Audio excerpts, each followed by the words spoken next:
यहाँ जो पहली रात को मैंने इडली की प्रिपरेशन करी थी वो हो चुकी थी रेडी और बच्चों के लिए भी पैक कर दिया था, शिवी के लिए। नितिन भी ऑफिस के लिए तैयार हो गए थे, मैंने इनके लिए चाय बनाई। उसके बाद सुबह थोड़ा ट्रैफिक कम रहता है, बस नितिन भी ऑफिस को चल दिए। गुड मॉर्निंग दोस्तों, welcome to my another new vlog. सुबह के बज गए हैं 9:45। मैं बच्चों को छोड़कर आ चुकी हूँ। शेरी की है छुट्टी, सारा काम हो गया है। आज तो काम कल से भी जल्दी हो गया, आज तो सारा काम हो गया। आज तो बस सिर्फ खाना है पीना, और आज शेरी को मुझे पढ़ाना है क्योंकि शेरी के एग्ज़ाम शुरू होने वाले हैं मंडे से। तो आज का दिन है शेरी के साथ, थोड़ा टाइम आज शेरी को देना है। वेलकम बैक दोस्तों। देखो आज मैं कितने सारे कपड़े लेके बैठी हूँ, मुझे इनको तह भी लगाने, और मैं इसी तह लगाते लगाते आपको बताती हूँ कि आज मैं आपको ब्रीदिंग एक्सरसाइज के बारे में आपको बताती हूँ। ब्रीदिंग एक्सरसाइजेज हम एस्थमा पेशेंट्स में हम ब्रीदिंग एक्सरसाइज कराते हैं। सीओपीडी के पेशेंट्स होते हैं, है ना, जो भी लंग्स से और हार्ट से रिलेटेड जिनको जो भी प्रॉब्लम होती है, निमोनिया के पेशेंट्स में हम ब्रीदिंग एक्सरसाइज करवाते हैं। ब्रीदिंग एक्सरसाइज एस्थमा में क्या होता है, पेशेंट का जो एयरवे होता है वो इन्फ्लेम हो जाता है, म्यूकस बहुत ज़्यादा प्रोड्यूस होने लगता है, बहुत नैरो हो जाती है हमारी एयरवे। तो उससे क्या होता है, हमारा शॉर्टनेस ऑफ ब्रीद होने लगता है, ठीक है। ब्रीदिंग हमारी बहुत जल्दी जल्दी हम सांस लेने लगते हैं। टाइटनेस ऑफ चेस्ट, चेस्ट में हमें जकड़न सी, हमें चेस्ट में जकड़न सी लगने लगती है क्योंकि बहुत ज़्यादा म्यूकस बलगम बहुत ज़्यादा जम गया होता है। तो हम क्या करते हैं, जब बलगम बहुत ज़्यादा जम जाता है तो एक टेक्निक होती है, उसमें क्या करते हैं, पेशेंट को ऐसे बैठाते हैं और उसकी पीठ में ना ऐसे हाथों से ऐसे करके, ऐसे पीठ में ऐसे करके मारते हैं, जिससे क्या होता है, हमारा कफ जो होता है वो लूजन अप हो जाता है। वो हमारा ना कफ क्या होता है, लूज हो जाता है, और फिर पेशेंट को बोलते हैं खांसो, तो उससे फिर वो पेशेंट क्या करता है, अपना कफ आउट कर देता है।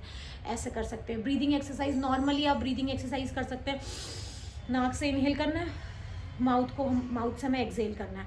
ये आप 10 टाइम्स दिन में सुबह शाम आप करना ही करना है। उनके एस्थमेटिक पेशेंट के लिए बहुत अच्छा है। इनहेलर्स डॉक्टर उनको देते हैं इनहेलर्स, ठीक है, वो तो ज़रूरी है उन लोगों के लिए। एस्थमा की ना बहुत सारी स्टेजेस हैं, वो भी बहुत बड़ा एक लंबा टॉपिक है, उसकी भी बहुत सारी स्टेजेस हैं। और उसके बाद एक स्पायरोमीटर आता है। स्पायरोमीटर क्या होता है, एक प्लास्टिक का ना बॉक्स जैसा होता है, उसमें ना बॉल्स पड़ी होती हैं, 4 बॉल 3 बॉल ऐसे करके, और उसको पेशेंट को बोलते हैं इनहेल करना है, तो वो बॉल्स क्या होती है, उठती हैं, उसके फिर धीरे धीरे धीरे एक्सहेल करना होता है। ये वाली एक्सरसाइज आपको ऐसा नहीं कि आप एक बारी में करोगे तो सारे उठा लोगे। जो एक्टिव पेशेंट है, जो नॉर्मल है, वो शायद कर भी ले, लेकिन जो बीमार है, जो एस्थमेटिक है, जिसकी बहुत ज़्यादा अच्छे से उसका लंग प्रॉपरली नहीं काम कर रहा है, तो उसके लिए ये एक्सरसाइज होती है। उसको क्या बोलते हैं, धीरे धीरे उसको रेगुलर दिन में 2 बार 3 बार करने को बोलते हैं। फिर वो जैसे जैसे रोज़ रेगुलर अपनी एक्सरसाइज ये करता है, तो वो बॉलें धीरे धीरे आज एक उठेगी, कल 2 उठेगी, ऐसे करके वो धीरे धीरे करके उठने लगती है। ये भी बहुत अच्छी एक्सरसाइज है। आप अपने एक्सरसाइजेज में कोबरा पोज ऐड कर सकते हैं, ब्रिजेस आप कर सकते हैं इसमें, है ना, मॉर्निंग में। और इसमें ये एलर्जन भी होता है अस्थमा। किसी किसी को क्या होता है, सर्दियों में ज़्यादा बढ़ जाता है क्योंकि ड्राई एयर होने की वजह से है उसमें। तो जो जिसको पता है कि मुझे इस चीज़ से होती है एलर्जी है, तो प्लीज़ उस चीज़ को अवॉइड करना चाहिए, उस टाइम पर वो सब चीज़ें नहीं करनी चाहिए। और आपको इसमें अस्थमा में तो बहुत सारे प्रिकॉशंस, हमेशा आपको कोई एलर्जन डस्ट से है तो मास्क हमेशा वियर करके रखें। तो इन सब चीज़ों का ध्यान रखना, अपने अकॉर्डिंग अपनी चीज़ें करनी चाहिए। और आज के लिए बस इतना ही, मिलते हैं अब थोड़ी देर में, तब तक ले। यहाँ पे मैंने दिवाली पे कुछ ऑर्डर किया था, तो वो तब तो नहीं, वो आज आए थे दिन में। यहाँ पे उनका इंस्टॉलेशन चल रहा है। उसके बाद बस दिन ऐसे ही निकल गया, शाम हो गई। शाम को कुसुम ने मुझे बोला कि पानी पूरी लेने चलते हैं, बस फिर हम चल दिए फिर से मार्केट। वहाँ हमने मार्केट करी, थोड़ी शॉपिंग की।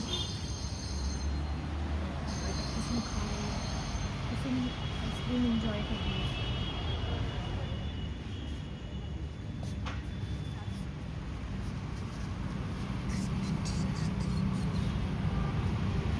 चीयर्स। यहाँ पे हमने पानी पूरी लेने के बाद हमने यहाँ पे आइसक्रीम लगी, एंड आइसक्रीम स्पॉन्सर्ड बाय कुसुम। फिर हमने आइसक्रीम खाई, पुचके तो हमने ले लिए थे। तो उसके बाद हमें मिल गई रचना अम्मा। गौर से देखिए, गौर से देखिए, ये वही है। नमस्ते, ये वही है, ये है रचना मैडम।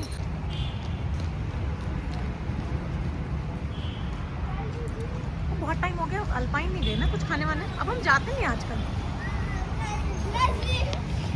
कुसुम को पानी पूरी लेनी थी, हम पानी पूरी लेने गए, लेकिन हमें वहाँ मिल गई रचना मैम। रचना मैम मिली तो फिर उन्होंने बोला चलो कॉफ़ी पीने चलते हैं, और फिर हम वहाँ पे आ गए। यहाँ पर की कॉफ़ी बहुत अच्छी थी। देखिए कोई भी नहीं था उस वक्त, पूरा खाली था रेस्टोरेंट।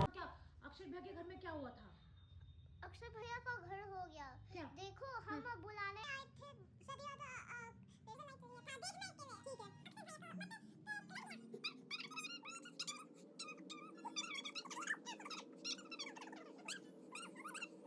हाँ टमाटर बड़े मजेदार।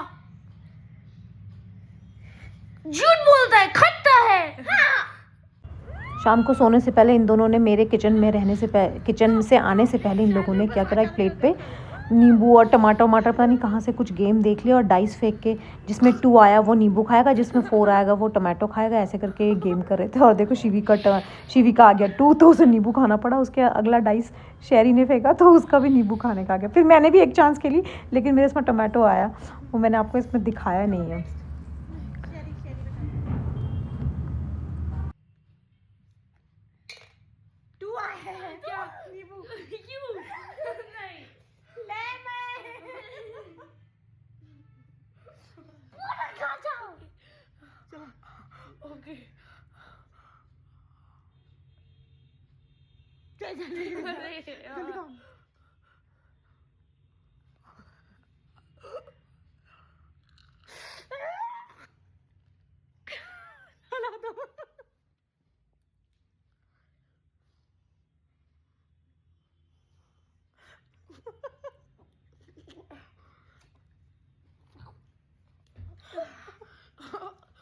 Drink some lemon.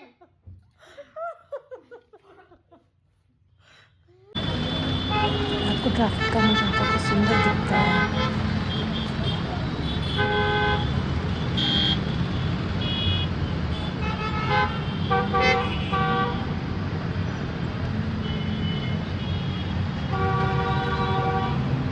हिंदी में बोलो। चलो